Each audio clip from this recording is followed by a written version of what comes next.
My dear viewers, welcome to my channel CG coaching classes. आज हम आपको class 10 UP board chapter 50 केंद्रीय bank जो भारतीय रिजर्व बैंक आरबीआई, ये बहुत इंपॉर्टेंट चैप्टर है, उसका क्विक रिवीजन कराते हैं। साख नियंत्रण का कार्य भिन्न निम्न में से किसका है? भारतीय रिजर्व बैंक का। भारत के केंद्रीय बैंक का नाम है reserve bank of India. Reserve bank के निर्देशक मंडल में सदस्य होते हैं 20। रिजर्व बैंक का कार्यालय, प्रधान कार्यालय जो स्थित है मुंबई में है। 500 रुपये के नोट का विमुद्रीकरण हुआ था 8 नवंबर 2016 को, यानी कि 500 रुपये का जो डिमोनेटाइजेशन हुआ था वो 8 नवंबर 2016 को हुआ था। बैंक दर निर्धारित की जाती है भारतीय रिजर्व बैंक द्वारा। 1000 रुपये के नोट का विमुद्रीकरण हुआ था 8 नवंबर 2016 को।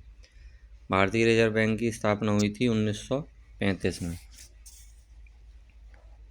समाशोधन गृह भारत में प्रकाशित किए गए थे भारतीय रिजर्व बैंक द्वारा। भारतीय रिजर्व बैंक है देश का केंद्रीय बैंक। सिक्के निर्मित किए जाते हैं भारत सरकार द्वारा। और 2000 रुपये का नोट का विमुद्रीकरण हुआ था 19 मई 2023 को। भारत के केंद्रीय बैंक और केंद्रीय बैंक के प्रतिनिधि बैंकों के नाम लिखिए। भारतीय रिजर्व बैंक देश का केंद्रीय बैंक, जिन बैंकों का बैंक है उनका अंतिम ऋणदाता है। इसकी स्थापना 1 अप्रैल 1935 को की गई था। इसका राष्ट्रीयकरण 1 जनवरी 1949 को हुआ था। और प्रतिनिधि बैंक भारतीय स्टेट बैंक है। भारतीय रिजर्व बैंक के 2 कार्य: नोट का निर्माण का एकाधिकार प्राप्त करता है। भारतीय रिजर्व बैंक सरकार के बैंक के रूप में कार्य है। 500 रुपये का नोट किसके द्वारा निर्मित किया जाता है? रिजर्व बैंक द्वारा। साख नियंत्रण कार्य किसके द्वारा किया जाता है? Reserve bank.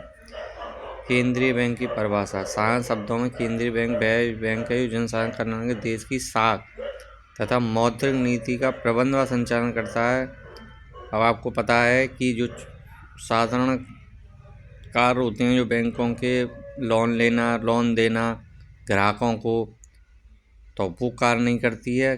केंद्रीय बैंक का काम होता है साख तथा मौद्रिक नीति का कंट्रोल करना, यानी कि जो हमारी रेपो रेट है, ये सारी चीज़ें केंद्रीय बैंक देखती है। परस्पर सहयोग करके देश की मौद्रिक बैंक का नियंत्रण करती है। तो केंद्रीय बैंक के जो मेन कार्य हैं वो सबसे पहला है नोटों का निर्माण करना। तो आरबीआई ही नोट जमा कर नोट को निर्गमन कर सकती है। 1 रुपये के नोट को छोड़कर सारे नोट जो होते हैं वो आरबीआई करती है। रिजर्व बैंक को नोट निर्गमन पर एकाधिकार प्राप्त है। 1 रुपये के नोट को छोड़कर से सभी नोट रिजर्व बैंक निर्गमित करती है। सरकारी मतलब सरकार के जितने भी कार्य होते हैं, पैसा जमा करना, उधार देना, अल्पकालीन लोन देना, वो सारे कार्य रिजर्व बैंक ही कर सकती है। साख नियंत्रण रिजर्व बैंक करती है। देखा, नकद कोषों की मात्रा में परिवर्तन करने का अधिकार रखती है। औद्योगिक वित्त।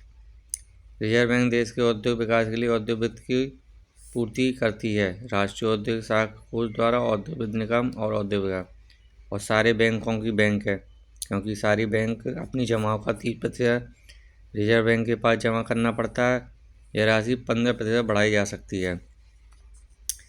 जितने भी चेकों और ड्राफ्टों का लेन देन होता है उनका जो निपटारा होता है वो समाशोधन गृह की भूमिका भी रिजर्व बैंक की करती है। और बैंकिंग में प्रशिक्षण जो होता है, ट्रेनिंग जो दी जाती है, वो रिजर्व बैंक ही करती है।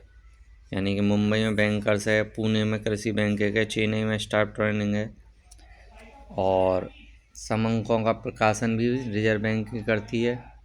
विनिमय नियंत्रण, यानी कि जो विदेशी